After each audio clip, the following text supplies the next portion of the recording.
Bonjour à tous, ravi de vous retrouver pour un nouveau numéro des Matins du Sénat, l'émission qui vous plonge au cœur des travaux des sénateurs. Ce matin, je vous propose de suivre une audition de la ministre des Sports, Roxana Maracineanu, sur le budget de son ministère pour l'année 2019. L'ancienne championne de natation avait fait parler d'elle dès sa nomination en septembre en critiquant la baisse du budget des sports annoncée dans une lettre de cadrage. Roxana Maracineanu avait parlé d'une annonce très brutale et avait rencontré le lendemain le Premier ministre Édouard Philippe. Même si la ministre est montée au créneau, le budget de son ministère va bien baisser l'an prochain de 30 millions d'euros. Une coupe budgétaire qu'elle a essayé de minimiser devant les sénateurs. Je vous laisse écouter son audition. Madame la Présidente de la Commission de la Culture, de l'Éducation et de la Communication, Mesdames et Messieurs les sénateurs, je vous remercie de me recevoir ce jour pour échanger avec vous autour des questions budgétaires. Et je saisis l'opportunité qui m'est offerte pour vous détailler aujourd'hui ma vision en qualité de ministre des Sports. Cet échange nous permettra tout d'abord d'aborder les grandes lignes de la réforme que j'envisage de porter avec l'ensemble des acteurs. En accord avec le Premier ministre, je m'appuierai notamment sur le rapport relatif à la gouvernance du sport qui m'a été remis la semaine dernière, mardi.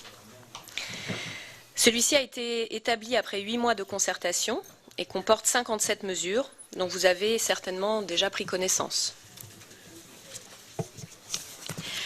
Je souhaite bien entendu enrichir ces propositions de mon expérience en qualité de sportive de haut niveau, comme vous avez eu la gentillesse de le préciser tout à l'heure, d'éducatrice de natation et sportive, métier que j'ai pratiqué pendant 10 ans, au bénéfice de la petite enfance et plus particulièrement des femmes, puisque j'ai monté en 2010 une association qui s'est adressée à un public spécifique, un peu dans une niche qui était jusqu'alors pas beaucoup traitée, les femmes après accouchement. Et puis les femmes aux périodes spécifiques de leur vie, comme donc après l'accouchement, la ménopause.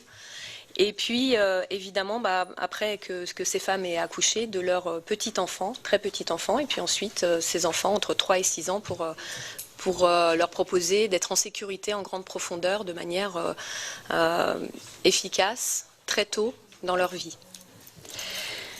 Mon expérience également de bénévole, puis dirigeante d'association, puisque j'ai créé 2 associations et je m'y suis impliquée en tant que bénévole et ensuite en tant que directrice d'association. Enfin, d'élue à la région Île-de-France, où je me suis occupée de la partie sportive, mais aussi formation. Et puis, je mettrai aussi en avant ma qualité de mère de 4 enfants, et je crois que ce n'est pas anodin, parce que quand on parle de sport, il faut aussi parler de son expérience personnelle de terrain, et avec des âges très différents qui vont de 12 ans à 2 ans et demi récemment. J'ai pu voir aussi l'évolution de l'accueil au sein des associations sportives au travers de cette expérience.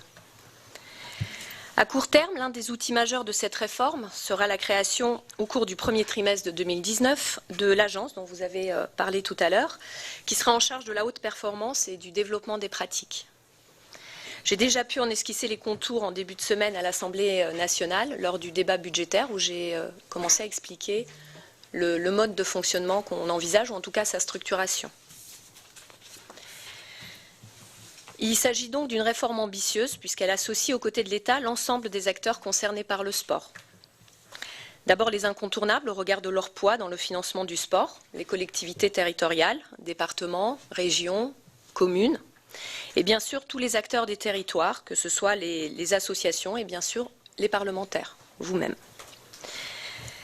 Les acteurs traditionnels, évidemment du côté sportif, ont été associés à cette concertation et auront un rôle prépondérant dans cette agence du sport, tant au niveau national avec le CNOSF et le CNPSF, mais au niveau local, il sera décliné évidemment avec les fédérations qui seront concernées par ce projet territorial sportif que l'agence se propose de décliner en collaboration avec tous ces acteurs. Un nouvel entrant dans cette gouvernance du sport, c'est le monde de l'entreprise, qui jusqu'à aujourd'hui existait, mais sous la forme uniquement du sponsoring, était pris en compte sous la forme du sponsoring, alors qu'on s'est, et vous êtes aussi rendu compte sur vos territoires que le monde de l'entreprise s'impliquait dans le sport au-delà de l'aspect simple de l'image, mais également en mettant en place des actions qui sont vraiment bénéfiques et facteurs de structuration et de développement au sein même des fédérations et des associations. Et bien évidemment, le COJO, qui porte aujourd'hui cet engouement que vous avez évoqué, suscité par les Jeux Olympiques et Paralympiques qui auront lieu à Paris en 2024 et qui, ce n'est rien de le dire, emmène vraiment beaucoup d'enthousiasme dans beaucoup de domaines comme l'enseignement, la recherche, évidemment le monde de l'entreprise également, et puis tous les acteurs du sport qui aimeraient, à l'aune des Jeux Olympiques, proposer à la France de devenir plus sportive qu'elle ne l'a jamais été jusqu'ici. Cette réforme sera fidèle à mes expériences et aux deux grands objectifs que nous avons définis avec le Président de la République et le Premier ministre: réussir les Jeux Olympiques et Paralympiques de Paris 2024 et développer le nombre de pratiquants en recherchant un objectif de 3 millions supplémentaires. Alors comment se décline et comment je décline cette vision, ma vision de l'action de notre ministère? Réussir les Jeux Olympiques, pour moi, c'est d'abord la réussite objective, évidemment qu'on va compter en nombre de médailles.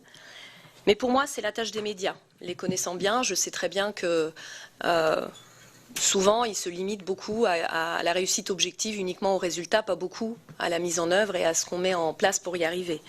Ma tâche à moi, justement, ce sera d'évaluer ce qu'on aura réellement mis en place autour de l'athlète et de son entraîneur, puisque c'est eux qui sont au cœur des préoccupations de la partie haute performance de cette agence, pour écouter leur projet, l'accompagner d'une manière optimale jusqu'à la médaille, mais aussi après.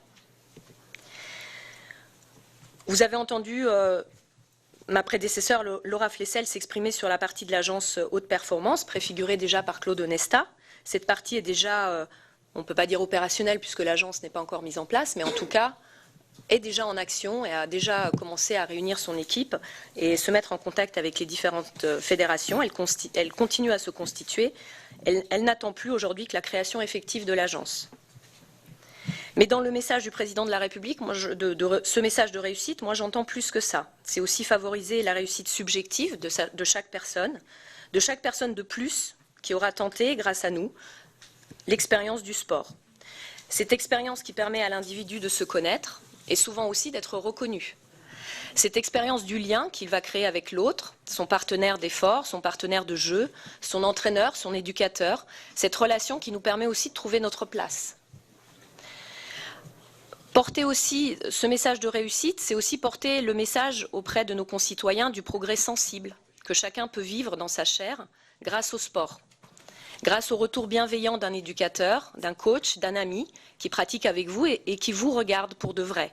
Dans ce monde où la vie qualitative sur ce que vous êtes et votre marge de progression finit toujours par être exprimée plus ou moins en chiffres, je trouve que ce regard et cette sensation du progrès sur soi-même est plus que jamais importante pour les individus dans notre société aujourd'hui.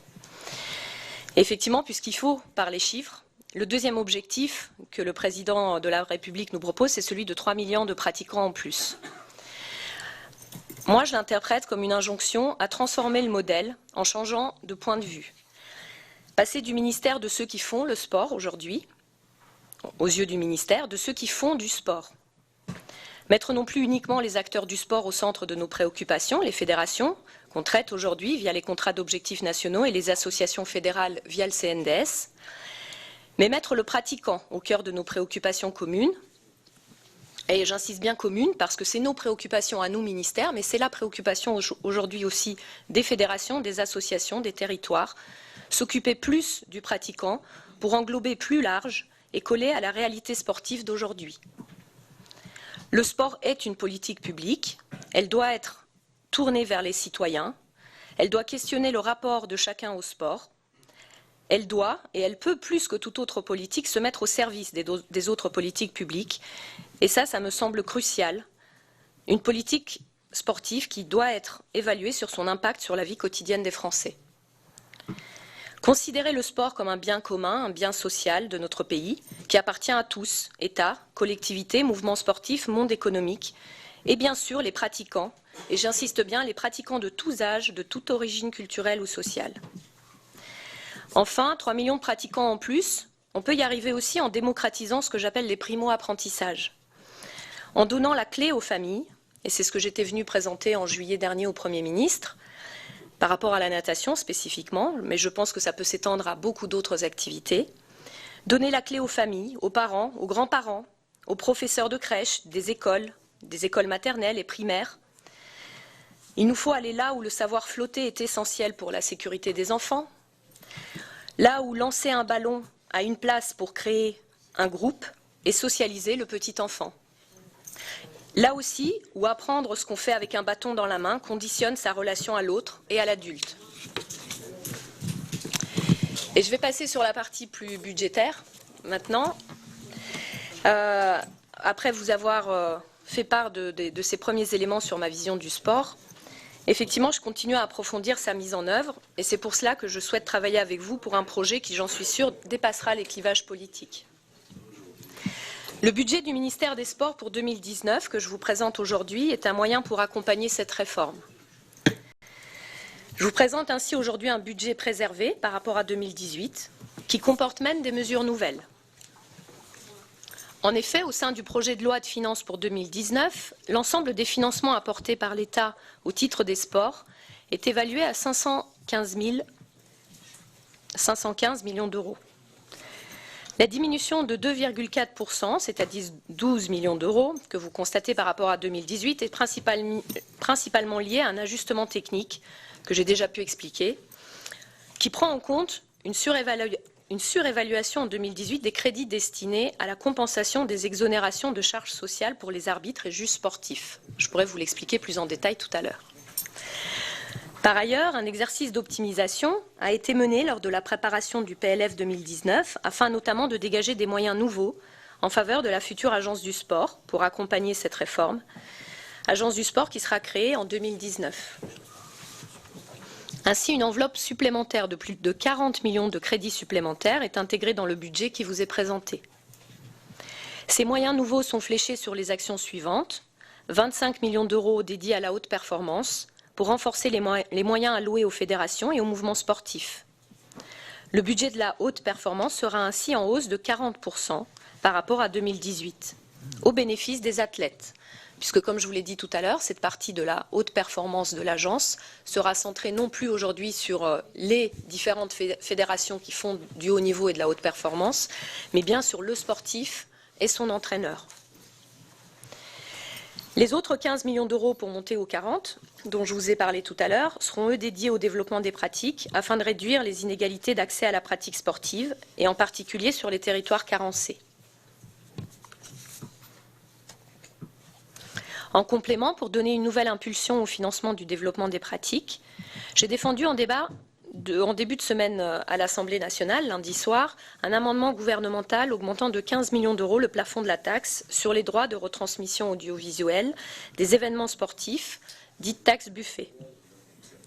Voté à la majorité, celui-ci permettra de porter donc à 40 plus 15, donc 55 millions d'euros, les mesures nouvelles pour accompagner cette réforme et la création de la future agence.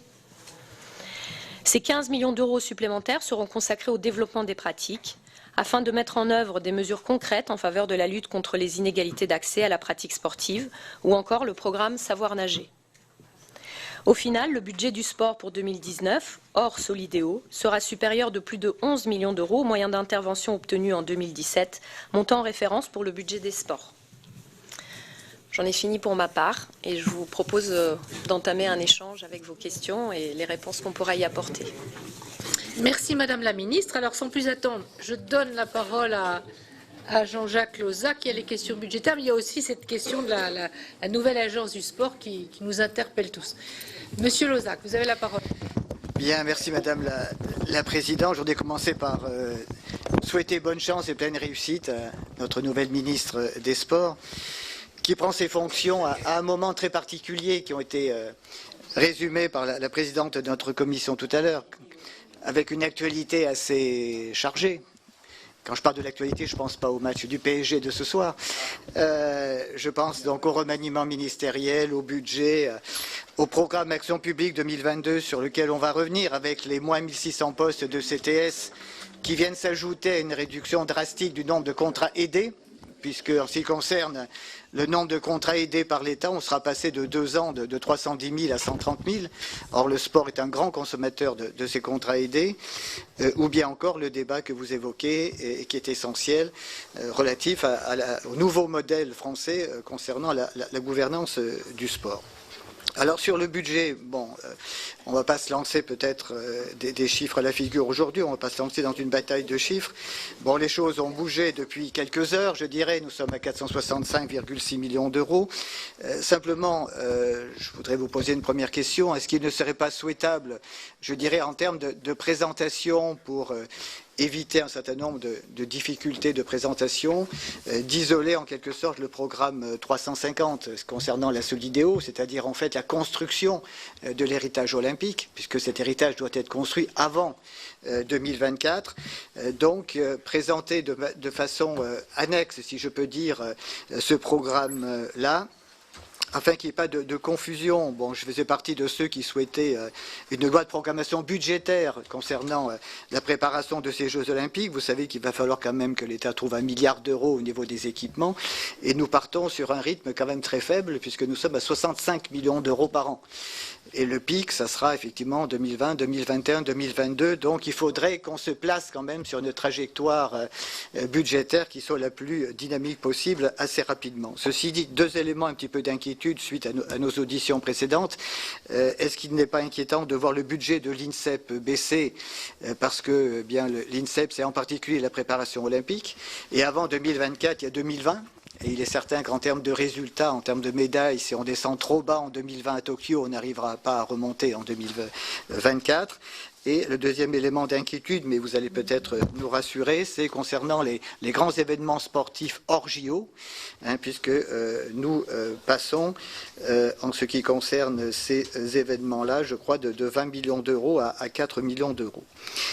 Un deuxième élément, alors je ne reviens pas sur la continuité avec votre prédécesseur, puisque vous avez rappelé la confirmation des ambitions, je dirais, qui avaient été exprimées par Laura Flessel, aussi bien en ce qui concerne les 80 médailles que les 3 millions de pratiquants.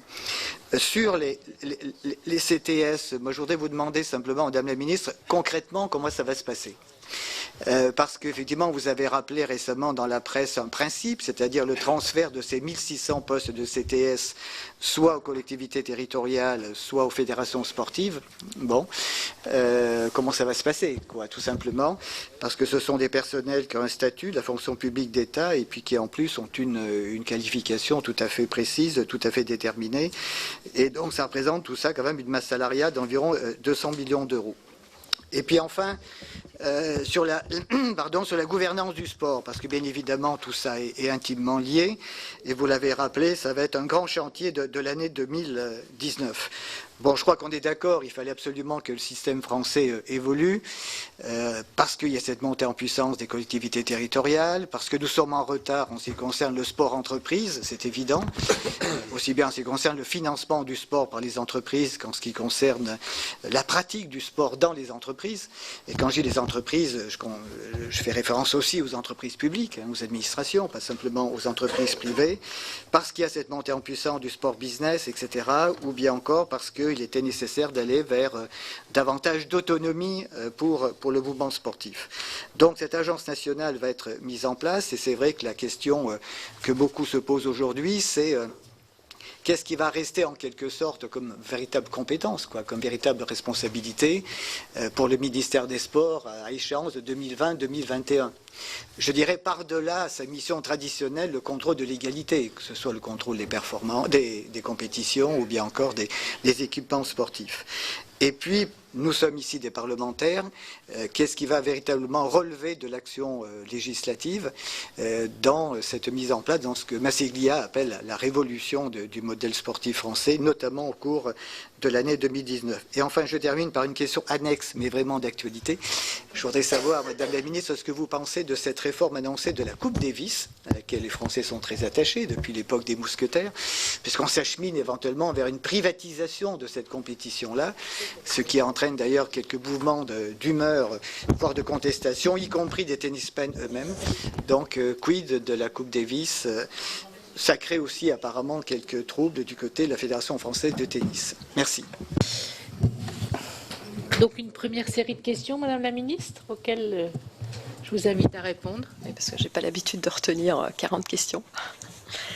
Oui, je voulais juste préciser, parce que vous parlez d'un climat d'inquiétude, je pense que ce climat vient aussi du fait que vu que cette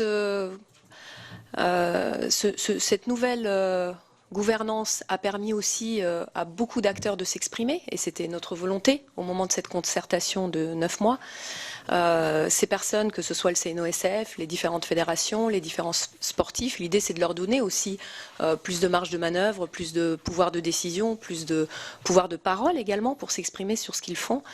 Et moi, il me paraît normal aussi qu'au moment du vote du budget, voilà, tout le monde parle plus que d'habitude et que les messages parfois aussi s'embrouillent. C'est-à-dire qu'on a vu effectivement des pétitions, des lettres dans les médias où on ne savait plus trop de quoi on parlait. Est-ce que c'était M. Bana qui parlait au nom des CTS? Est-ce que c'était les sportifs qui parlaient au nom du sport? Est-ce que c'était M. Massiglia ou des présidents qui parlaient au nom des fédérations qui estiment pas avoir été assez entendus? Moi, ce que je retiens simplement, c'est qu'à l'aune d'un changement, d'une réforme, du fonctionnement, et je vous l'ai dit tout à l'heure, l'idée, c'est quand même de passer d'un point de vue où on traitait jusqu'à aujourd'hui que les fédérations et les associations sur le terrain, à un autre modèle où on va mettre au centre les sportifs et les entraîneurs pour la haute performance, et de l'autre côté, le pratiquant. Donc ça change vraiment beaucoup de choses et tout le monde s'inquiète et tout le monde est aussi un peu remis en question. Et c'est normal que ça crée ce climat d'inquiétude. Maintenant, vous parlez du budget réellement, comme je vous l'ai présenté là. Effectivement, on peut faire une bataille des chiffres, mais on n'a pas gagné cette bataille des chiffres dans les médias parce qu'effectivement, les médias reprennent un peu aussi ceux qui parlent le plus, ceux qui sont plutôt médaillés actuels que les médaillés des années 2000. Et qu'effectivement, présenté comme le budget m'a été présenté, c'est pour ça aussi que je me suis prononcée sur un budget qui n'est pas outrageusement voilà, diminué, et même pas du tout diminué, étant donné que je vous parle aujourd'hui de 55 millions d'euros nouveaux qui ont été dégagés, avec moi au banc avant-hier pour obtenir ces 15 millions supplémentaires. Aujourd'hui, je pense honnêtement qu'on a tous les moyens de travailler correctement. Évidemment, moi aussi, j'aimerais avoir un budget 3 fois supérieur ou 10 fois supérieur pour le sport en France. Mais voilà, quand je suis arrivée il y a un mois, c'était déjà le cas. C'est pas moi, déjà d'une part, qui ai proposé des mesures pour qu'on puisse mettre en adéquation de l'argent en face des mesures proposées ou des dispositifs proposés, d'une part. Et d'autre part, voilà, si la nation française, pardon, toujours, je le fais à chaque fois, nation, si la nation française était une grande nation sportive depuis des années, ça se saurait. C'est pas le cas. Aujourd'hui, ce qu'on veut faire, c'est en faire une nation sportive plus importante, et on part de là où on peut partir. Donc j'ai l'ambition que je peux avoir, mais en considérant avec lucidité mon point de départ quelque part. Donc aujourd'hui, ce budget, effectivement, pour entrer dans les détails, de 465 millions d'euros, ne comprend pas la Solidéo. Donc quand je vous en parle, c'est hors Solidéo. Et effectivement, pour arriver aussi, nous, à avoir une visibilité plus pertinente sur un maintien, une baisse ou une augmentation de nos moyens d'intervention, on a aussi sollicité une séparation des lignes, c'est-à-dire qu'on puisse voir ce budget Solidéo qui forcément va monter en puissance à un moment donné et que ce soit pas, que ça rentre pas en eau trouble en regardant aussi le reste de l'argent qui est consacré aux moyens des interventions, d'intervention du ministère. Derrière, évidemment, avec la création de cette agence, il va y avoir des moyens privés qui vont rentrer. Donc pareil, il va falloir aussi sécuriser tout ça. Et on est en train de voir sur la planification triannuelle qui va avoir lieu l'année prochaine sur le budget des sports, comment bien séparer les choses et donner une visibilité sur vraiment le vrai budget des sports. Pour en revenir à l'INSEP que vous avez évoqué tout à l'heure, aujourd'hui, je tiens à dire que si on voit, et non pas une baisse, mais d'ailleurs une petite augmentation, une légère hausse de plus 1,3%, puisqu'il est à 22,5 millions d'euros, contre 22,2 millions d'euros en 2018. Ça s'explique d'une part parce que l'investissement sur tout ce qui était rénovation des locaux est terminé aujourd'hui, donc il n'y a plus besoin de prévoir d'argent pour continuer ces investissements. Le plafond d'emploi de l'établissement est stabilisé. On en est à 288 ETP. Et bien sûr, tous ces éléments ne tiennent pas compte des transferts de compétences et des moyens humains et financiers de l'INSEP vers l'Agence nationale du sport, qui est aujourd'hui en cours de création. Il faut savoir aussi que l'INSEP a bien travaillé du côté où on l'avait sollicité pour travailler, c'est-à-dire générer des ressources propres. Ces ressources propres s'élèvent aujourd'hui à 10 millions d'euros par an. C'est la moyenne des 4 derniers exercices.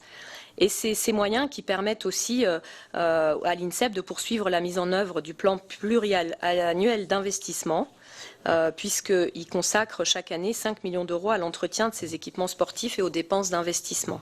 Donc je crois que les sportifs qui sont accueillis à l'INSEP n'ont pas de souci à se faire, ils vont continuer à être tout aussi bien accueillis.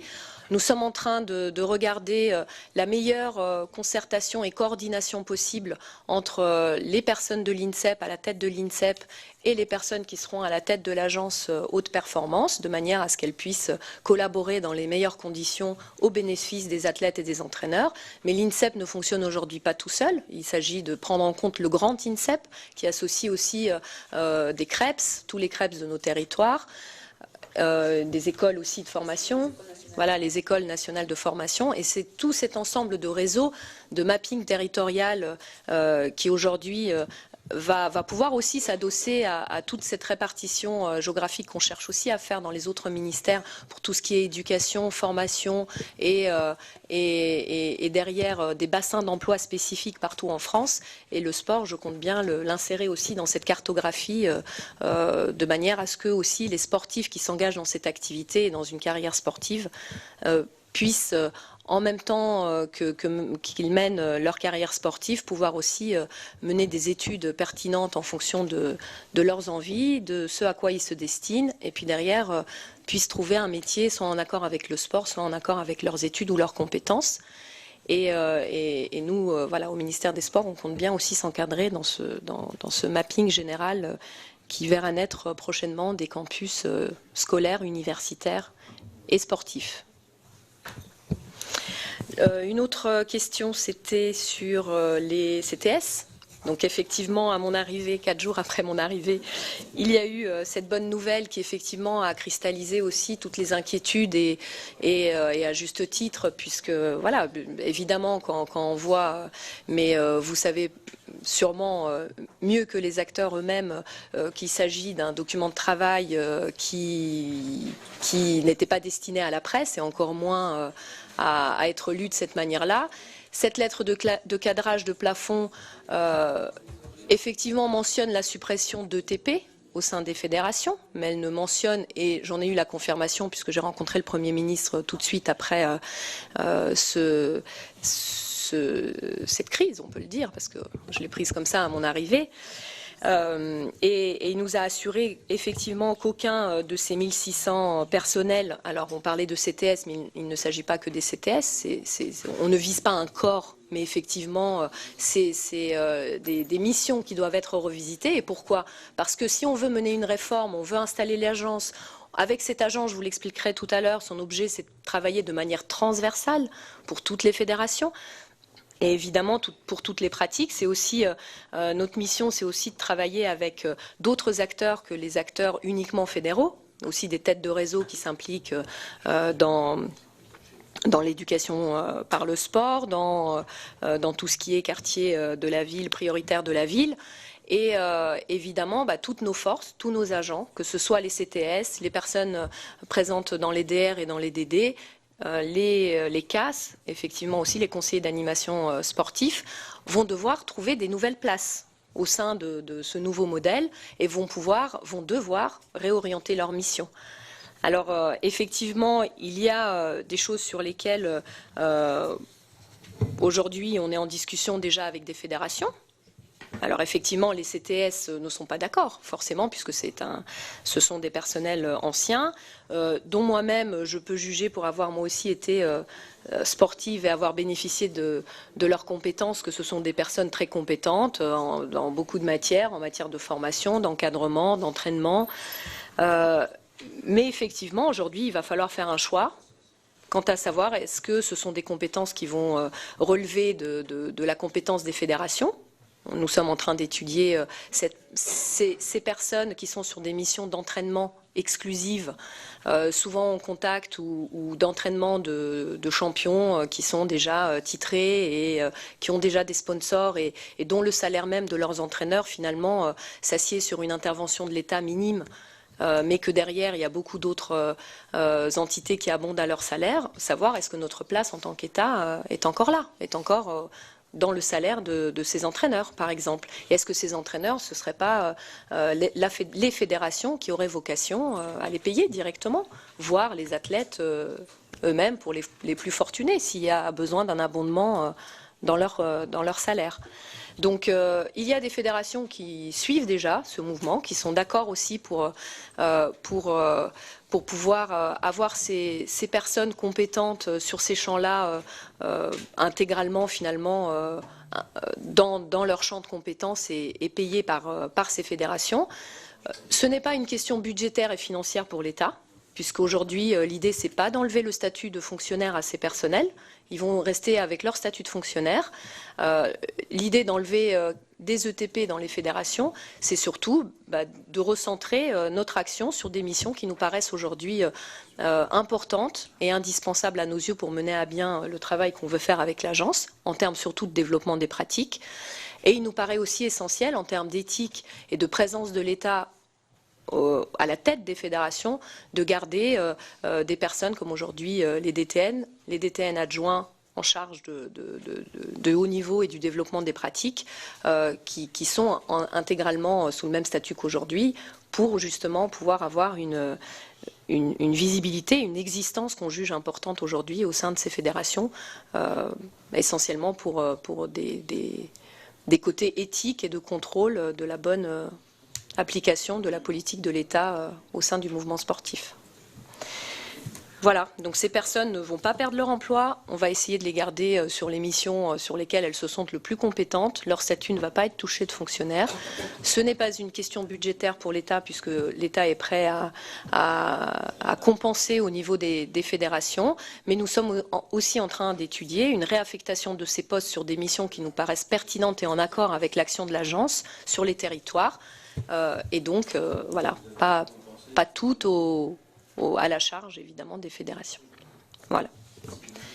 Il y avait d'autres sujets que je n'ai pas abordés. Le projet de loi, peut-être, c'est ça ? Nous avons comme intention de proposer au calendrier parlementaire donc un projet de loi qui va modifier, en tout cas simplifier peut-être aussi le code du sport tel qu'il est actuellement, de manière à le mettre en cohérence avec cette réforme et cette création de l'agence.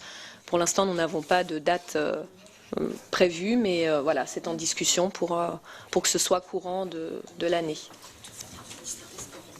Oui, et vous m'avez questionné aussi sur le devenir du ministère des Sports. Évidemment, cette agence, je la conçois comme un opérateur du ministère des Sports. Ce n'est en aucun cas quelque chose qui va remplacer nos prérogatives. D'ailleurs, au début, elle avait été imaginée et préconisée par CAP 2022 comme suivant le modèle de UK Sport, donc le modèle anglais du sport. Ces 9 mois de concertation ont permis justement au mouvement sportif, mais aussi à nos services, puisque cette concertation, elle a été menée par Laurence Lefebvre, qui était directrice des services et qui est convaincue de l'utilité de ce changement de gouvernance et de cette utilité aujourd'hui de se rapprocher au plus près des territoires et des pratiquants. Laurence Lefebvre, qui est aujourd'hui directrice du cabinet, et j'ai vraiment souhaité marquer la continuité avec ce qui a été fait avant, parce que ça a été fait pour que le ministère continue à avoir les prérogatives qu'il avait avant, c'est-à-dire en matière de développement des pratiques, nous allons être complètement et intégralement présents avec un travail qui sera partagé entre des intervenants effectivement de l'agence, puisque cette agence va absorber le CNDS actuel, y compris les personnels du CNDS, qui seront au sein de l'agence et qui apporteront leur expertise de terrain et pourront nous donner un miroir pertinent de ce qui existe aujourd'hui en termes de bonnes pratiques associatives sur le terrain. Mais comme jusqu'à maintenant, elle n'englobait que des bonnes pratiques fédérales, aujourd'hui, on a besoin aussi de toute l'expertise qu'on pourra apporter avec la direction des sports actuelle pour élargir ce champ de vision. Et ce sera un travail collaboratif entre les personnels de l'agence dédiés à cette partie développement des pratiques et les services que nous avons au ministère, et surtout les animateurs de terrain qui seront dans les DR, les DD, et puis au sein des fédérations, avec l'intention de proposer justement à ces CTS de devenir avoir des missions interfédérales transversale de territoire et aussi une implication, je l'espère, de la part des parlementaires et de nos inspecteurs qui sont affiliés à des régions en priorité, de manière à pouvoir nous faire remonter la réalité du terrain et de savoir sur chaque territoire qu'est-ce qui est le plus pertinent à financer et qui sera le plus en phase avec les axes stratégiques que nous allons définir. Il y avait une question sur la Coupe Davis, me permet de rappeler l'évolution de la Coupe Davis.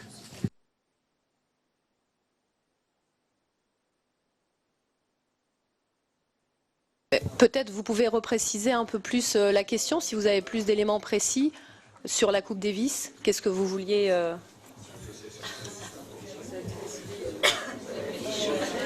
Non, j'ai pas plus d'éléments précis, mais je vois effectivement que ça sème un petit peu le trouble dans beaucoup d'endroits. Et comme c'est une compétition un petit peu symbolique, d'autant plus que la France, dans quelques jours, va disputer la finale de la Coupe Davis, on s'interroge effectivement sur son devenir, si on va assister à un véritable bouleversement, et ce que j'appelle, parce qu'il faut appeler un chat, une privatisation de cette compétition.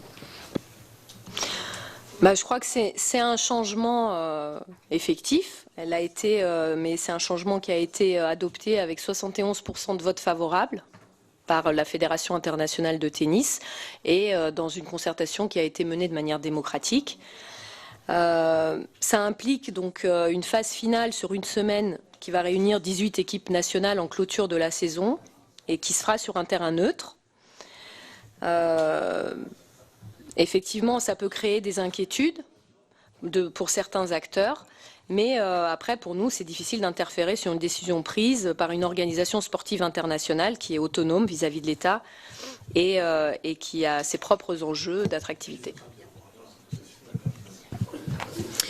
Merci Madame la Ministre. Alors on revient à quelques questions budgétaires. Je donne la parole à Éric Jean-Sanitas, qui est rapporteur spécial de la Commission des Finances. Chers collègues, vous avez la parole. Mes chers collègues, Madame la Ministre, à mon tour également de vous souhaiter bonne chance dans l'exercice de vos fonctions. Alors il se trouve qu'au Sénat, nous examinons à la Commission des Finances comme première mission la mission sport, vie associative et jeunesse. Donc le 17 octobre, j'ai planché devant la Commission des Finances sur un rapport et je tenais à vous remercier devant les collègues de la Commission Culture d'avoir pu, parce que vous veniez d'arriver, de nous avoir permis de travailler avec votre cabinet et ensuite d'avoir des informations suffisamment précises pour ne pas avoir à raconter des histoires à la Commission des Finances.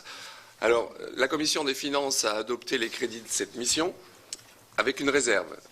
J'ai proposé un amendement qui a été adopté parce que nous avions constaté un écart de 20 millions d'euros sur la trajectoire 2018-2022 et le programme 350. Donc il y a eu un amendement d'un mouvement du programme 350, donc Solidéo, vers le programme 219 de 20 millions d'euros. Il était... Alors, parce que dans la pratique budgétaire, on ne peut le faire que si on prend un Paul pour donner à Jacques et... On ne peut pas, sinon on a l'article 40 de non-recevabilité et donc il faut gager. Donc c'était un amendement d'appel, un amendement qui répondait aussi aux inquiétudes du mouvement sportif, qui pour éviter que le sport, et ça c'était les inquiétudes largement partagées par les membres de la Commission des Finances, les sénateurs de la Commission des Finances, que le sport de proximité finance finalement l'Olympiade pour l'année 2019, mais également pour les années à venir. Donc vous nous indiquez que vous avez déposé un amendement la semaine dernière de 15 millions d'euros, ce qui était plutôt annoncé par votre cabinet et ce qui m'a permis d'ailleurs de l'indiquer lors de la Commission des Finances. Donc c'est plutôt rassurant pour le mouvement sportif et plutôt nous retirerons finalement cet amendement parce que c'était un amendement d'appel et non pas un amendement, on n'entrait pas dans une bataille de chiffres. Vous évaluez pour le mouvement sportif et le mouvement sportif, les actions de proximité, comme vous l'avez indiqué tout à l'heure, ce besoin de financement. Je porte le message de la Commission des Finances, donc ça pouvait nous satisfaire. Alors il y a sur d'autres sujets des inquiétudes importantes, notamment sur la mise en place de l'agence. Je parle sur le plan budgétaire. Il ne s'agit pas de questions sur le fond. Les auditions ont encore été menées auprès du mouvement sportif, ont montré l'engagement du mouvement sportif, de l'entreprise, des collectivités. Il n'y a pas véritablement de souci. Mais le rendez-vous était au 1er janvier 2019. visiblement, on sera plutôt sur le premier trimestre 2019. Donc, quel mécanisme budgétaire pour que ça passe dans la loi de finances? Qu'est-ce que vous mettez en place techniquement? Est-ce que c'est une subvention? Voilà, c'était les questions qui ont été soulevées. Une autre inquiétude qui concerne l'Agence française de lutte contre le dopage, qui est un sujet, ça nécessite un investissement important. Comment finance-t-on cette opération? Et puis ensuite, il y avait également d'autres questions, mais qui concernent la trajectoire de Solideo.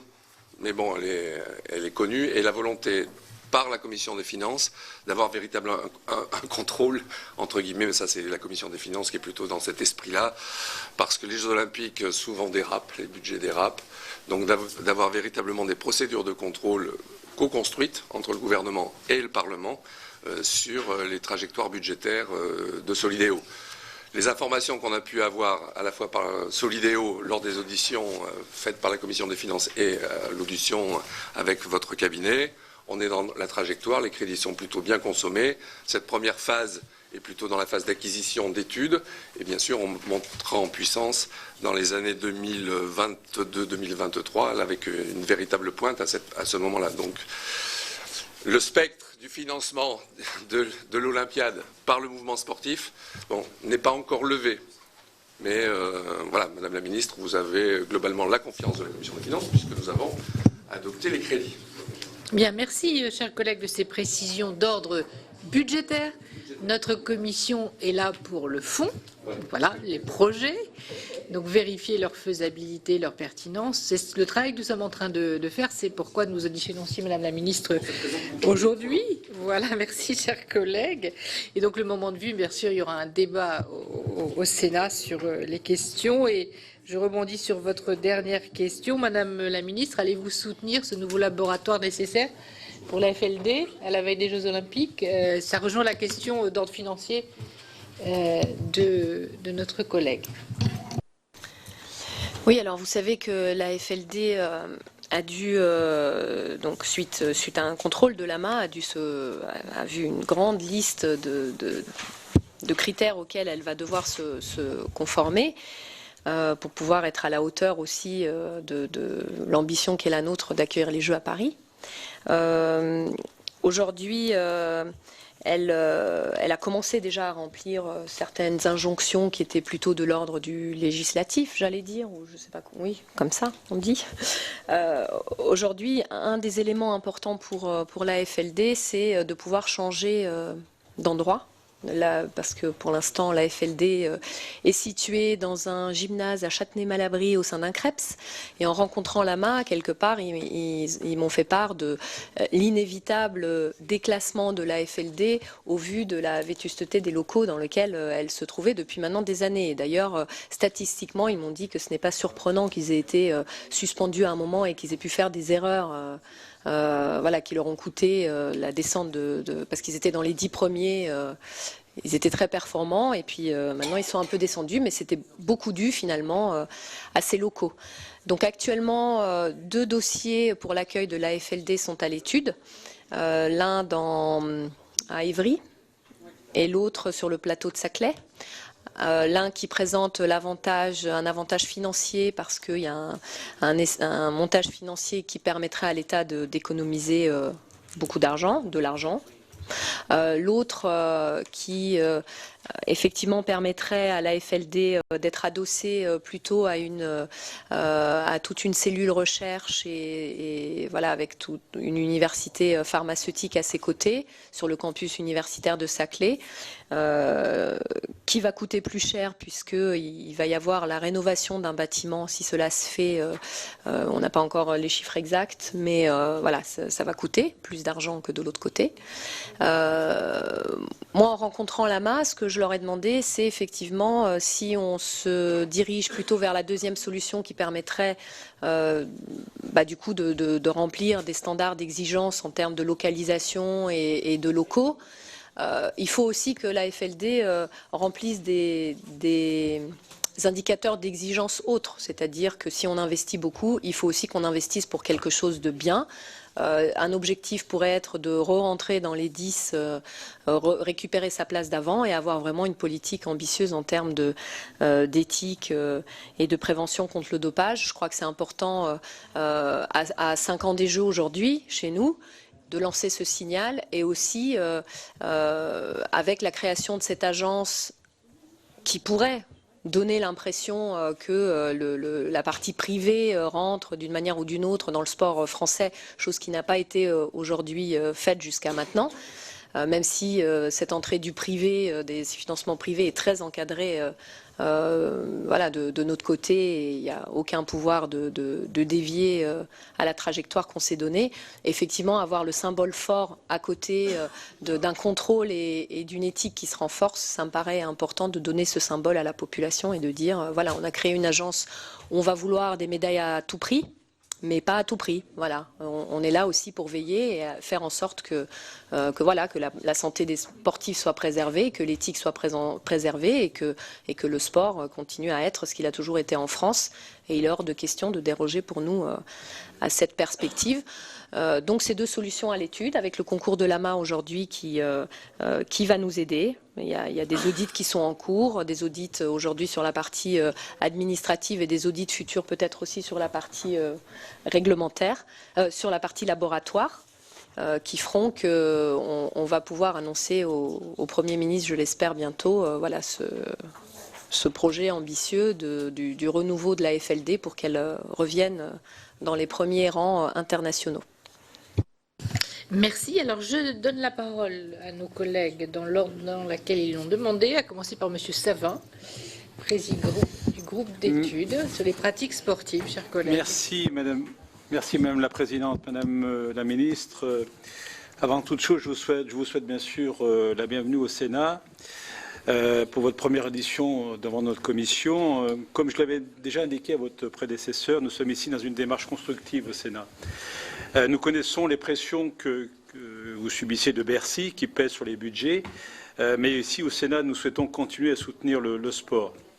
Alors tout d'abord, je voudrais partager la demande de Jean-Jacques Lozach sur la présentation du budget. Il faudrait que dans l'avenir, on puisse éviter les confusions et qu'on puisse avoir une lisibilité sur le montant qui est affecté chaque année, sur les crédits, sur les infrastructures qui sont liées aux Jeux Olympiques, pour éviter qu'on ait des budgets qui explosent de façon temporaire, parce qu'on sait bien que dans les années qui vont venir, ça ne sera plus le cas. Concernant donc le budget, vous parlez, Madame la Ministre, d'un budget qui est préservé. Soyons honnêtes, votre budget initial qui était en baisse de 30 millions d'euros, il est désormais, vous l'avez dit tout à l'heure, en baisse de 12 millions, suite à l'augmentation du plafond de la taxe Buffet qui a été affectée au sport la semaine passée à l'Assemblée nationale. Ma première question concerne donc ce budget, et je le dis pour notre collègue de la Commission des Finances, ce n'est pas une bataille de chiffres que nous voulons mener avec la ministre, mais c'est plutôt une bataille sur les moyens qui vont être donnés au sport pour la pratique du sport. Madame la ministre, si le Sénat, comme on l'avait fait l'année passée de façon assez large, adopte une hausse du plafonnement des taxes qui est affectée pour respecter un engagement du président de la République, qui avait dit que le financement des Olympiades ne s'opérerait pas au détriment du soutien traditionnel du sport, quelle sera donc votre position? Serez-vous prête à nous soutenir pour redonner au sport le niveau des crédits de 2017. Vous voyez, on n'est pas dans une augmentation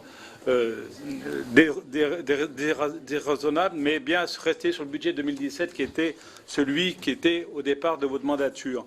Deuxième point qui concerne plutôt l'agence, est-ce que vous pourriez nous éclaircir sur le financement de cette agence? J'ai bien compris qu'il y avait 131 millions qui provenaient des taxes affectées, plus les 15 millions que vous avez rajoutés, ça fait 146. On rajoute les 40 millions que vous avez ciblés tout à l'heure pour venir soutenir la pratique sportive. Mais quels sont les autres financements qui, pour arriver aux 350 millions, c'est le chiffre qui a été annoncé ce matin dans le journal de l'Équipe, suite au débat à l'Assemblée nationale, il a annoncé un chiffre de 350 millions. Est-ce que vous pouvez nous confirmer? Et comment ces 350 millions donc sont répartis? Autre point, est-ce que il a été expliqué à l'Assemblée, et ça je voudrais une explication, par le rapporteur sur le budget du sport, que le CNDS ne pourra pas engager d'argent en début d'année car il va disparaître. Donc l'agence ne commencera pas son activité pas avant le milieu d'année, donc ne pourra pas monter tous les projets pour lesquels un financement donc, a été demandé par les collectivités. Comment tout ça va se dérouler car ces allégations sont plutôt inquiétantes. Qu'en est-il et où est le soutien au sport pour tous et de proximité? Alors, certaines questions doivent aussi être résolues, en particulier s'agissant de la reprise des restes à payer du CNDS. Je crois qu'il y a une dette de 159 millions d'euros à fin 2018. Est-ce qu'à l'avenir, cette dette va être reportée à l'agence? Sur la lutte contre le dopage, Alain Dufour peut-être en parlera tout à l'heure aussi. Moi, j'ai qu'une petite question. Vous annoncez que l'agence devra déployer, comme vous l'annoncez, un plan national du dopage et une formation des professionnels intervenant auprès des sportifs. Quels sont les moyens qui sont affectés à ces deux missions importantes pour l'agence?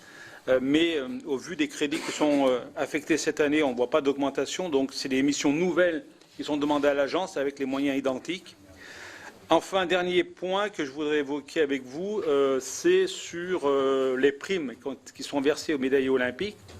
Alors, on a pris bonne note de l'amendement qui a été adopté à l'Assemblée nationale. Par contre, je regrette que la permanence de cette exonération n'ait pas été adoptée en séance publique, contrairement à la version qui avait été portée par votre majorité en commission des finances. Cela avait au moins le mérite d'être clair et éviter de revenir sur cette question à chaque Olympiade. Vous avez annoncé, Madame la Ministre, vouloir revaloriser ces primes. Pourquoi pas, mais la revalorisation sera-t-elle supérieure au montant de la fiscalité qui sera leur due? Parce que si c'est pour revaloriser et puis les imposer, il ne faudrait pas que les médailles olympiques soient pénalisées. Et dernier point sur ces médailles olympiques, vous avez aussi annoncé que l'attribution de ces montants serait différente en fonction des situations sociales. Donc moi, c'est une position qui m'interpelle un petit peu. Tous les athlètes n'auraient donc pas la même mérite d'avoir porté aussi haut les couleurs de la France. De juger sur l'aspect social des athlètes pour donner une récompense au niveau de la nation me paraît un petit peu disproportionné. Merci, Monsieur Savin. Monsieur Kern. Oui, merci Madame la Présidente. Madame la Ministre, je m'associe également aux paroles de bienvenue et je me permets encore de vous féliciter pour votre nomination. Je me réjouis de voir qu'effectivement une rallonge de 55 millions a été votée à ce budget. La question qui se pose, est-ce suffisant? Parce qu'actuellement, nous ressentons une grande inquiétude dans le milieu sportif, mais également au niveau des collectivités, à la découverte de ce budget, où la question qui se pose souvent, c'est de dire, n'est-ce pas le pire moment en cette période de préparation des Jeux Olympiques de 2024?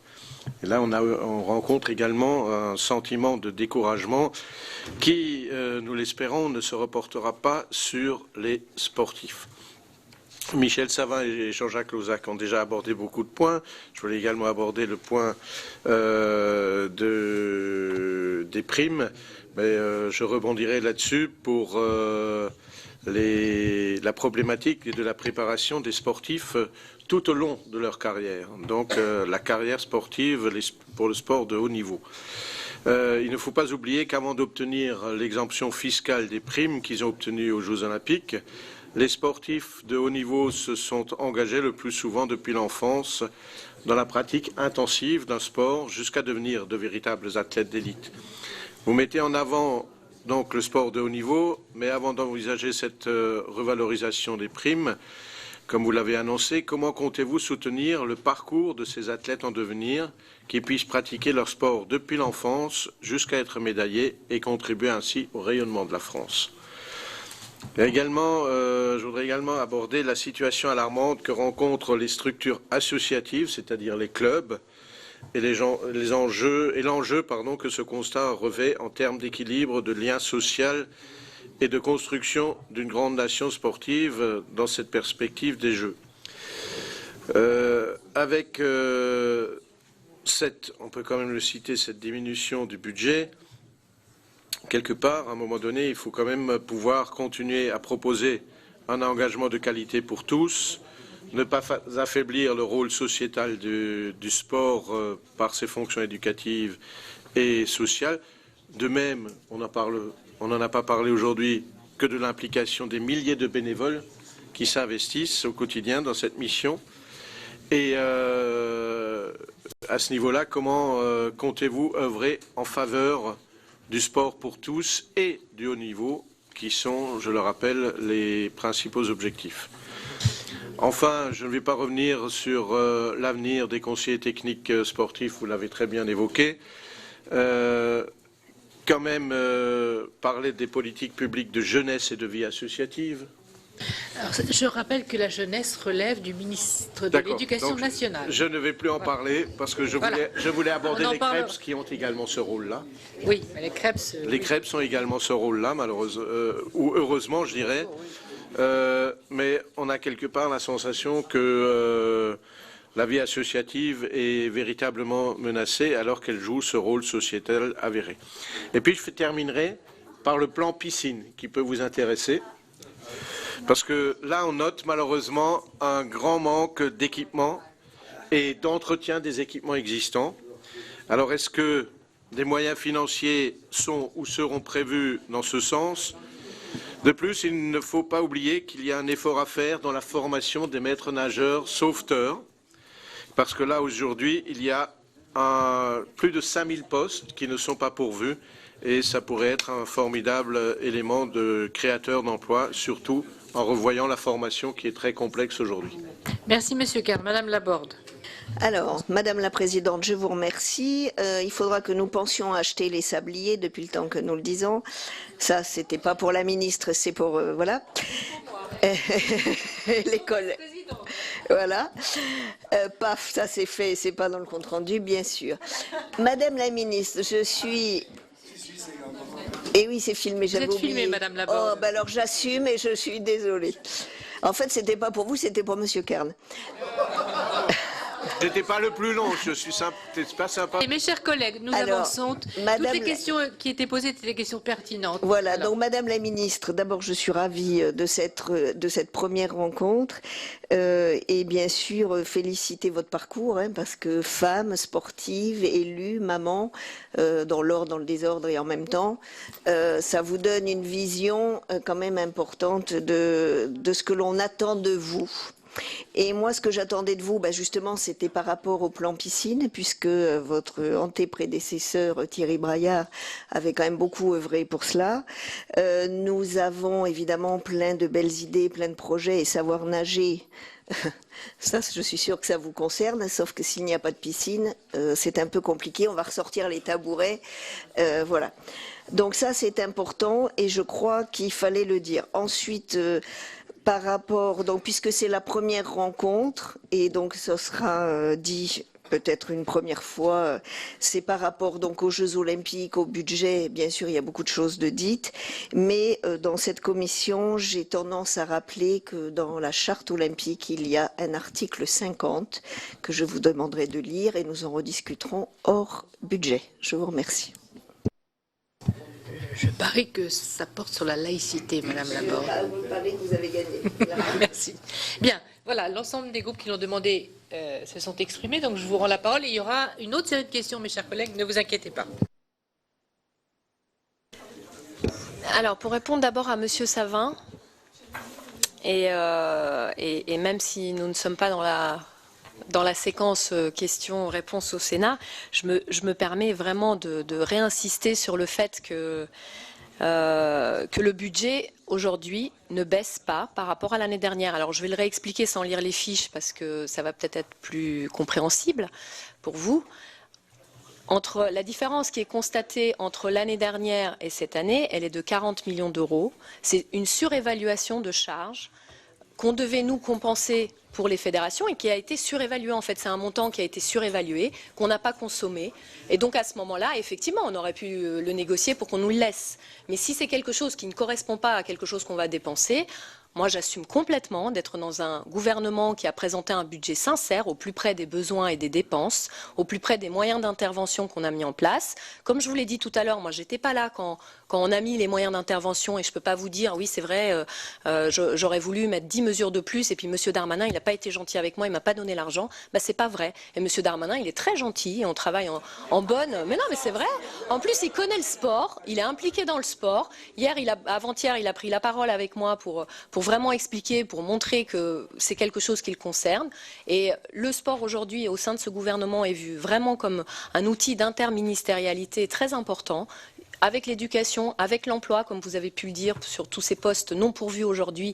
Et c'est inadmissible qu'on puisse être dans un pays avec un taux de chômage important, alors qu'il y a des postes qui ne sont pas pourvus, et des piscines pourtant construites, notamment en Île-de-France, qui ne peuvent pas ouvrir, des bassins qui doivent être fermés, parce qu'aujourd'hui, on ne peut pas assurer leur surveillance, dans une réglementation qui est vraiment très importante, peut-être trop importante, alors que finalement, ces piscines-là, il y a 3 personnes qui se débattent dans l'eau, et on a besoin de 4 maîtres nageurs pour les surveiller, et on n'en a pas, donc on les ferme. Donc c'est vraiment, voilà, il y a vraiment un gros chantier à faire là-dessus. Et M. Darmanin, on travaille en toute bonne intelligence ensemble. Et donc voilà, ça me paraît normal que dans un budget sincère, on nous dise les 40 millions. Alors déjà, avant que j'arrive, il a été d'accord pour laisser 10 millions. Donc il y en avait 40 qui n'avaient pas été utilisés, il nous en a laissé 10 de plus, c'est comme ça qu'on arrive à 450 au lieu des 480. Au sein de ces 450, par le miracle des chiffres, mais tout à fait justifié, on a regardé des postes qui étaient surévalués et on a pu dégager de l'argent et sortir 40 millions d'euros pour des mesures nouvelles. Et à ces 40 millions d'euros pour des mesures nouvelles qu'on a partagées à notre convenance entre le haut niveau et le développement des pratiques, on en a rajouté 15. Donc aujourd'hui, concrètement, on a 55 millions d'euros de plus avec lesquels qu'on va pouvoir utiliser pour de nouveaux dispositifs.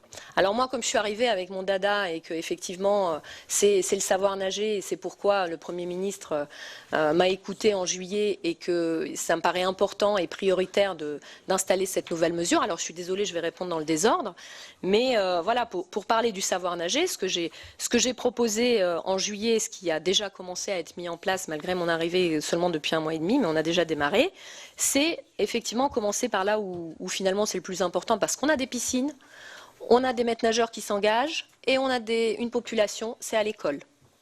Donc aujourd'hui, on nous a donné la possibilité d'intervenir, en tout cas de proposer une intervention, alors de manière expérimentale au début, mais j'espère étendue, dans le cadre de l'école. Et qu'on puisse, dans le cadre de l'école, proposer un contenu qui va permettre très tôt, dès l'âge de 4, 5 ans, 6 ans, donc encore plus tôt que ce qui se fait aujourd'hui, d'enclencher une nouvelle dynamique. Vous n'êtes pas d'accord ? Non, pas Non. On n'a pas de piscine. Moi, je prends la Haute-Garonne. Effectivement, il y a des territoires où on n'a pas de piscine, mais dans les piscines où ça se passe, bien, où les enfants arrivent et où finalement ils sont sur des petits temps, des courts temps, des trop courts temps, et 12 mercredis dans l'année, on va proposer de faire autre chose, de mettre en place ce qu'on appelle des classes piscines, où les enfants vont être encadrés sur une période de 1 semaine ou 15 jours avec un accent mis sur la piscine, sur leur enseignement, pouvoir de manière soit délocalisée, soit localisée là où ils se trouvent, concentrer cet enseignement. Et ce n'est pas un enseignement pour qu'à la fin ils sachent nager les 4 nages. C'est juste un enseignement pour qu'ils soient en sécurité dans l'eau, à un âge très précoce, et qu'ils puissent traverser un bassin d'une manière dont moi personnellement je connais parfaitement la méthode et que j'ai mis en œuvre maintenant depuis 10 ans là dans mon association. Et en 1 semaine, c'est possible pour un enfant de 4 ans de traverser un bassin. On peut lui apprendre à traverser un bassin sans les flotteurs. Il est capable de reprendre son air, de continuer à nager. Alors évidemment, il faudra continuer l'apprentissage, mais il y aura d'autres occasions de le continuer au sein des associations ou plus tard au sein de l'école de l'école. Mais une fois que l'enfant est en sécurité en grande profondeur, on peut beaucoup plus facilement travailler avec lui que s'il fait des parcours avec des brassards ou des frites et qui ne sert à rien en fait. Donc voilà, ça c'était pour le savoir nager. Effectivement, pour les territoires carencés, ce qui est à l'étude aujourd'hui, c'est l'utilisation de piscines mobiles, de petites piscines qui serviraient à ça, de piscines itinérantes également. Donc il y a des choses qui existent, ça s'appelle des camions piscines aujourd'hui. Je vais en voir un début novembre, où on peut prendre les enfants par petits groupes, les initier, leur faire cette première initiation et finalement faciliter le travail des maîtres nageurs, parce qu'aujourd'hui déjà il n'y en a pas beaucoup, donc je vous réponds à vous, il n'y en a pas beaucoup.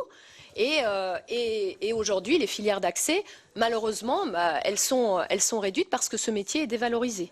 Il est dévalorisé parce que dans la tête des gens, le métier de MNS, c'est avoir les fesses sur une chaise et surveiller une piscine. Or, c'est pas ça le métier de MNS, c'est avant ça le métier d'éducateur sportif. Et je me sens tout à fait à l'aise aujourd'hui de vous dire que je suis ministre des Sports et que mon diplôme que j'ai obtenu après le diplôme de l'École supérieure de commerce de Paris, c'est celui de MNS. Et c'est celui de Bézanne, de BPGEPS, ça s'appelle comme ça, des activités, voilà. Et je me suis totalement épanouie dans ce métier, qui est un métier extraordinaire, parce qu'on est au contact des enfants, mais pas seulement, on est aussi au contact des familles, des personnes âgées, parce que la natation, ça concerne et l'épanouissement personnel à tout âge. Donc ça, c'est pour la natation. Ensuite, je ne sais plus, le CNDS. Donc... Non, par rapport au reste à payer, vous évoquiez tout à l'heure une comparaison entre le budget de 2017 et le budget d'aujourd'hui. Cette différence qui est notée, elle est due au reste à payer qui était intégré dans le budget de 2017, qui aujourd'hui n'est pas intégré dans le budget d'aujourd'hui et que vous allez voir apparaître dans le budget rectificatif qui va arriver en fin d'année. Donc effectivement, il y a un montant qui est de 165 millions d'euros en tout de reste à payer du CNDS. On a obtenu l'assurance que ce n'est pas quelque chose qui sera reporté comment on appelle ça, en créance, en dette sur l'agence, mais c'est quelque chose qui sortira, voilà, qui sera abondé spécifiquement chaque année, à chaque fois dans le budget rectificatif. C'est ce qu'on envisage aujourd'hui. Aujourd'hui, c'est le cas. Il y aura 42,8 millions d'euros, donc c'est la part des restes à payer qui est prise en charge sur le budget, qui est proposé sur le budget 2019 et qui sera rajouté en plus à ce budget en fin d'année. Donc 42,8 millions d'euros, vous pourrez suivre avec nous si ça se fait ou pas. Et si ça se fait pas, j'espère bien que vous me le redirez. Comme ça, là, je vous suivrai et j'irai voir M. Darmanin pour lui dire, voilà, vous avez oublié un truc là. Voilà. Ensuite, le financement de l'agence. Oui, après les primes, parce que là, le financement de l'agence, on a aujourd'hui donc le premier amendement qui a été voté lundi soir, c'était l'affectation des 3 taxes. Aujourd'hui, donc le fait qu'on va les mettre dans l'agence, et il y aura en tout 146 millions d'euros par taxe affectée qui rentreront dans le. Alors je ne sais pas quelle est la différence entre 131 et 146. Plus 15 qu'on a voté. Ah bah voilà, c'est les 15. Ah ben oui, bien sûr. Donc ça fait 146 millions d'euros par taxe affectée qui seront mises par avance donc, dans l'agence. Et le reste de l'abondement viendra du programme 219, 189 millions d'euros. Voilà, si on rajoute la subvention du CNOSF... Pour retomber sur les 350, des fois on ajoute le CNOSF qui restera financé par le programme 219. Ça fait à peu près 350. D'accord. 335 sans le CNOSF. D'accord, donc comme M. Massiglia a la gentillesse de compter sa propre subvention dans le financement, parce qu'il veut participer, vraiment, c'est ce qui fait qu'on arrive à 350 millions d'euros comme financement de l'agence. Alors effectivement, on peut aussi dire, puisque d'aucuns s'inquiètent que le ministère des Sports en lui-même, enfin que tout l'argent soit donné à l'agence, on a gardé une partie parce que cette partie-là, nous on la juge importante sur des programmes nouveaux qu'on aimerait développer, dont on vous fera part en temps et en heure, mais voilà, qui ne rentrerait pas ou qui serait fait en collaboration avec l'agence. Mais voilà, le différentiel est à la main plutôt du ministère et pas intégré dans l'agence. Avec, voilà, même un peu plus, non? C'est 100? Ouais, un peu plus que 100, mais voilà, c'est à peu près ça. Dans l'idée, effectivement, qu'en faisant rentrer aussi des partenaires privés dans cette agence, que ça puisse aussi avoir un effet de levier sur l'ensemble des financements.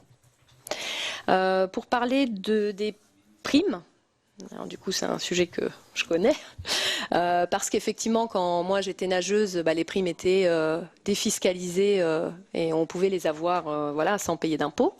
À partir de 1992, elles ont été effectivement exonérées d'impôts, et moi c'était en 2000, donc j'en ai bénéficié. Depuis 2010, ces primes sont soumises à l'impôt, et elles sont donc fiscalisées en cohérence avec le statut fiscal de leurs bénéficiaires. Il se trouve qu'il y a une défiscalisation ponctuelle qui a été accordée sous la précédente législature pour Rio, pour les athlètes et pour leurs guides. Et effectivement, les athlètes de l'hiver se sentaient déconsidérés puisque eux n'en avaient pas bénéficié. À 2 reprises, elles ne l'ont pas fait. Et maintenant, elles disaient, nous aussi, on veut avoir cette défiscalisation exceptionnelle. C'est tout ce qu'elles demandaient. Effectivement, il y a eu un empressement de la part des parlementaires de l'Assemblée nationale qui, voulant créer un consensus par le biais du sport, parce que c'est toujours bien que le sport parle d'une seule et même voix et que le sport c'est beau et que le sport c'est bien. Voilà, ils ont pensé que c'était la meilleure solution. Nous, on était effectivement en train d'en discuter aussi avec Bercy et en train de voir comment ma vision des choses, et ma vision des choses, je vais vous la dire, parce qu'en plus c'est une question qui a été posée à l'Assemblée de cette manière-là et ça m'a vraiment pas fait plaisir, c'est de dire mais ces athlètes ils s'entraînent, vous vous rendez pas compte l'effort qu'ils font et en fait, ils vont pas avoir le temps de remplir une feuille d'impôt. Et après, on va venir nous dire, et me dire, moi, au moment où je sors de ma carrière de nageuse, quand je vais dans une entreprise travailler, quand je commence à m'intégrer dans la vie, parce qu'effectivement, on est aidé dans notre carrière sportive. Effectivement, on est un peu assisté par tout le monde qui tourne autour de nous. Mais après, quand on va dans les entreprises et qu'on n'est jamais responsabilisé à aucun moment de notre vie, et qu'il y a des gens, au lieu de vous aider à vous insérer, qui vous disent maintenant, tu n'es plus championne du monde et je vais t'apprendre ce que c'est que la vie, c'est dur à avaler, quoi. Alors que tu as fait des études, tu as fait tes trucs, tu penses avoir bien fait.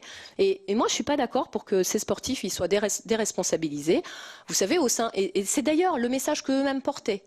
Martin Fourcade et Marie Bochet ne disaient pas on a envie que ces primes soient défiscalisées. On voulait juste de l'équité. On veut de l'équité, pas pour nous qui aujourd'hui gagnons de l'argent. Martin Fourcade et Marie Bochet, ils ont des sponsors, ils sont à 200, à beaucoup d'argent. Je vais pas, voilà, ils ont de l'argent. Et c'est pas pour eux qu'ils parlaient. Ils parlaient pour les autres sportifs qui, eux, effectivement, avaient moins d'argent. Donc, moi, j'ai proposé cette solution à Jean-Philippe, qui allait voir avec le budget. On a obtenu cette défiscalisation exceptionnelle qui permettait de rétablir l'équité entre les sports d'hiver et les sports d'été, parce que ça me paraissait important, d'autant plus qu'il va y avoir les Jeux d'été chez nous et qu'on n'arrête pas de parler de Paris 2024 et qu'on oublie aussi les sports d'hiver qui sont quand même les plus pourvoyeurs de médailles aujourd'hui pour la France. Et donc, il me paraît important de les choyer au moment où les Jeux d'été vont avoir lieu chez nous, plus que de raison. Et la solution avec laquelle Jean-Philippe est revenu m'a satisfait complètement, puisque l'idée, c'est aussi d'avoir eu cette promesse de revalorisation pour l'année prochaine. Alors une revalorisation qui ne va pas dépendre, c'est pas une revalorisation individualisée selon le niveau de revenu de chacun. Ça va être la même pour tout le monde, mais elle va bénéficier plus aux sportifs qui gagnent moins, puisque effectivement c'est eux qui vont bénéficier de cette revalorisation, alors que les autres effectivement ils vont devoir payer des impôts dessus. Mais toujours est-il que c'est toujours ça de gagner, parce que ces primes elles n'ont pas été revalorisées, leur montant n'a pas été revu à la hausse depuis 2008, et je trouve que c'est le moment, parce que voilà, à l'aune des Jeux, moi j'aimerais bien que ces sportifs qu'on va vouloir traiter mieux que peut-être d'autres qui ne sont pas aujourd'hui des potentiels de médailles, pour qu'ils puissent être performants à Paris. Cette récompense des primes, c'est bien qu'elle puisse monter en puissance d'ici 2024.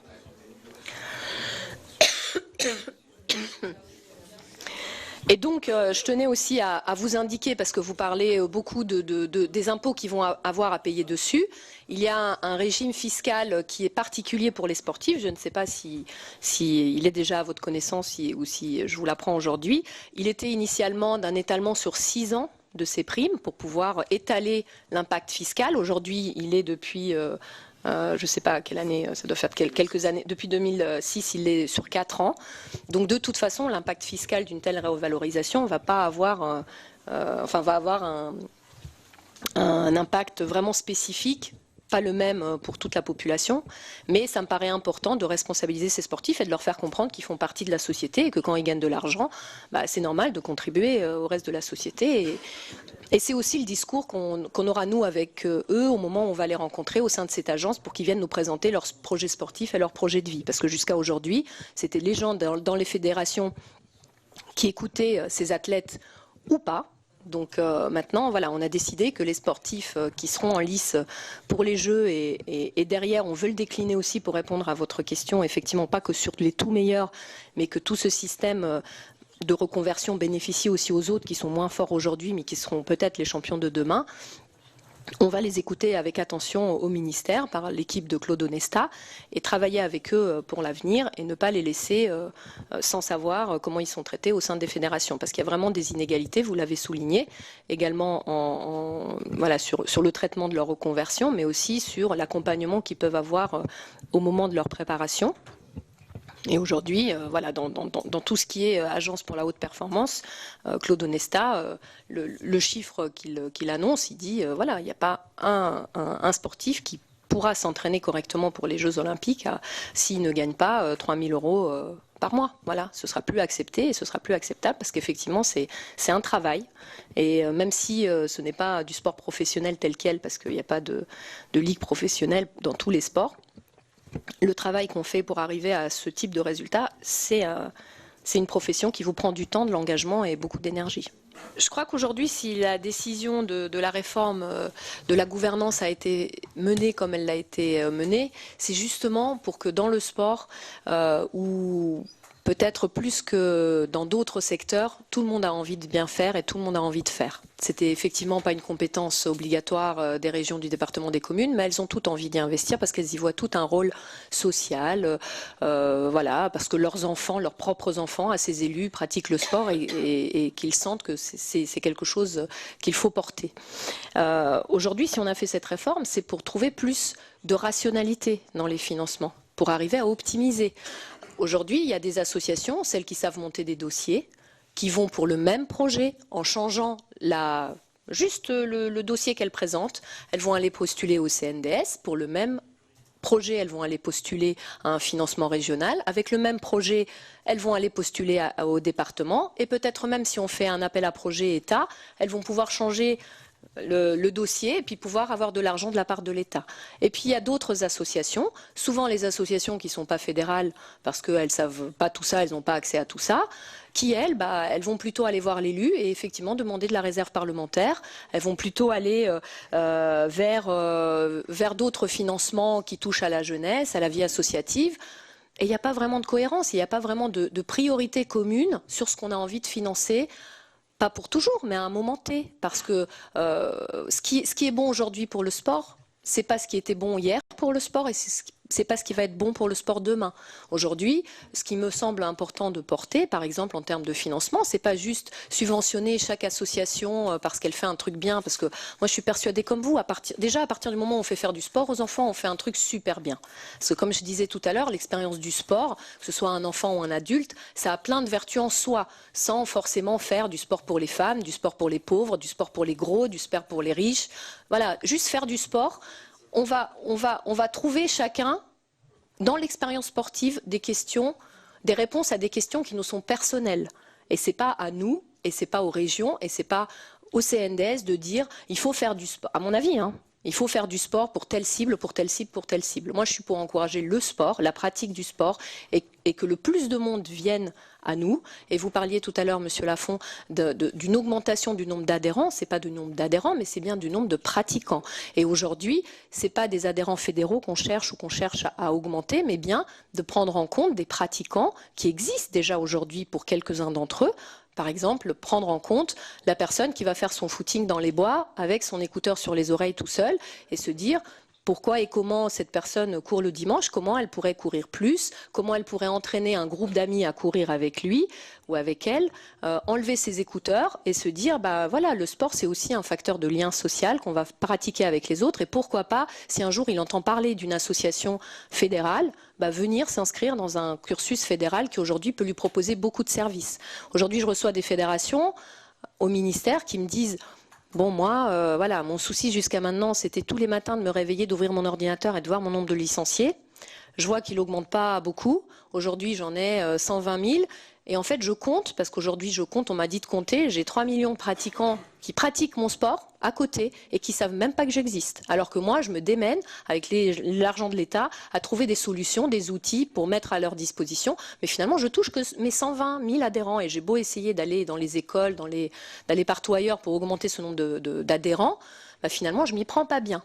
Donc l'idée, c'est pour nous, État, de former avec cette agence des parlements du sport qui existent déjà dans certaines régions et qui marchent très bien dans la région Grand Est. À la région Île-de-France, on l'avait déjà mis en place avec M. Parny quand il était vice-président, la conférence régionale du sport. Mais derrière, d'adosser vraiment quelque chose d'opérationnel, qui est une conférence des financeurs qui sera mise en place par la loi et qui permettra à chacun des acteurs de trouver sa place et de dire à terme, pas tout de suite, parce que vous avez évoqué tout à l'heure qu'est-ce qui va se passer là entre la disparition du CDS, la mise en place de l'agence, les associations elles vivent sur le terrain, elles vont nous questionner.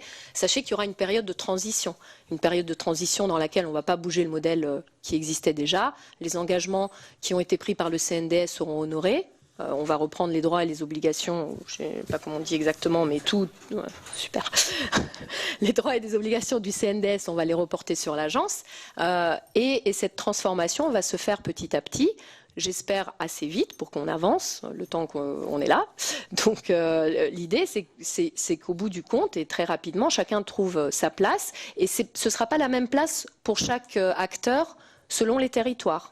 Ce ne sera pas le même modèle qu'on va essayer de proposer sur tous les territoires, parce que tous les territoires n'ont pas les mêmes volontés au niveau des communes, des régions, des départements. C'est vraiment spécifique à chaque territoire. Et l'État se propose aujourd'hui d'être ce coordinateur avec l'argent que nous, on pourra apporter aussi autour de la table, mais en essayant de donner une cohérence à l'investissement public des collectivités et du coup essayer de supprimer des doublons. Justement, pour répondre aussi aux autres contraintes que vous avez par ailleurs, pour faire en sorte que le sport soit mieux financé de manière optimale et que du coup, voilà, les collectivités aussi puissent répondre aux autres propositions auxquelles elles sont tenues.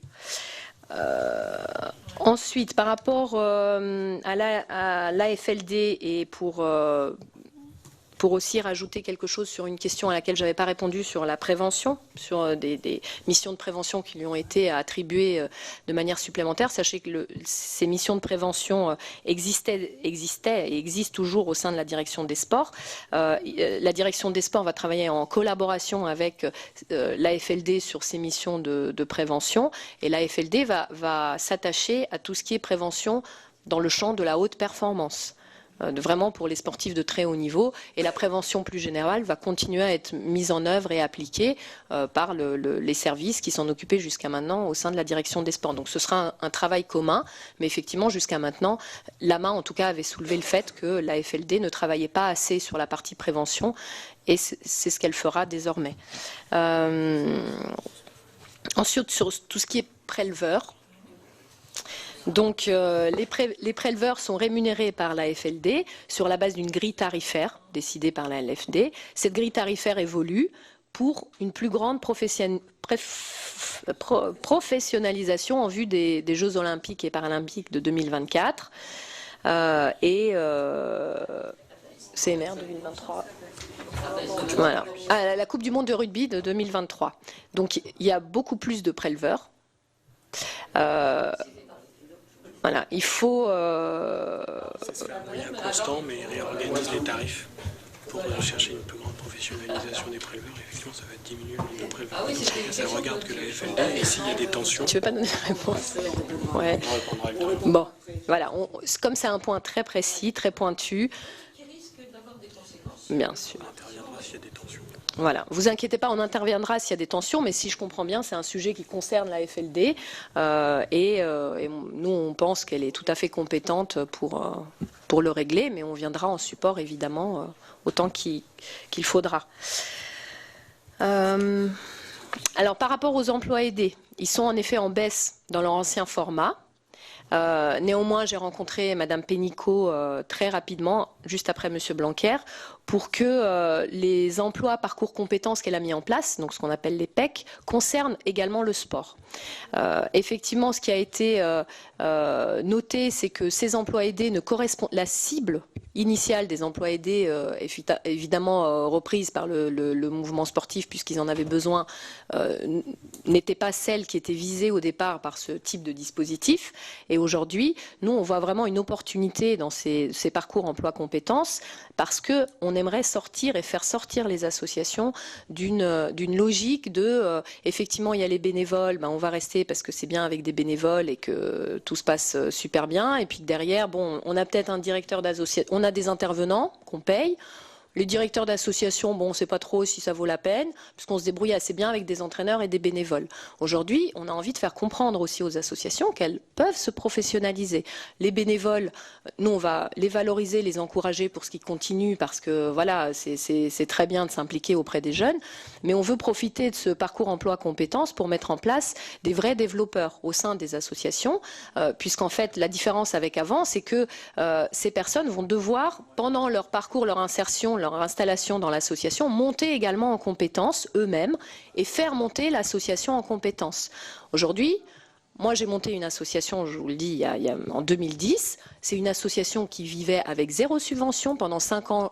J'y ai travaillé bénévolement et j'ai investi des gens bénévolement dedans. On a réussi à avoir un fonds de roulement qui m'a permis de dégager un mi-temps, puis après un plein temps, en essayant de trouver des solutions et des publics qui aujourd'hui ne sont pas envisagés dans la perspective des associations, en accueillant du public aussi qui ne se destine pas forcément à la compétition. Parce qu'aujourd'hui, vous-même, vous êtes parents, grands-parents d'enfants, quand vous voulez les inscrire dans des associations, très vite, on tombe dans le truc, oui, là, faut venir 3-4 fois par semaine parce que le gym, c'est ça, la natation, c'est ça, le volley, c'est ça. Et finalement, on ne peut pas emmener des enfants juste pour leur plaisir dans une association sportive. Et voilà pour l'audition de la ministre des Sports, Roxana Maracineanu, qui a présenté hier aux sénateurs le budget des sports pour 2019. Un budget en baisse de 30 millions d'euros, mais la ministre a essayé de minimiser cette baisse en l'expliquant par une surévaluation l'an dernier des cotisations sociales des arbitres que l'État doit payer. Et puis elle a souligné les 25 millions d'euros supplémentaires prévus pour les sportifs de haut niveau afin de préparer les Jeux Olympiques et Paralympiques 2024. Roxana Maracineanu a aussi évoqué la grande réforme du secteur du sport qui aura lieu l'an prochain, à savoir la création de l'Agence nationale du sport. Avec cette agence, l'État délègue la gestion du sport de haut niveau aux associations et aux collectivités territoriales. Cette agence devra aussi gérer le développement des pratiques sportives. Vous pouvez voir et revoir toutes nos émissions sur notre site internet publicsena.fr. Je vous souhaite une très bonne journée sur les chaînes parlementaires.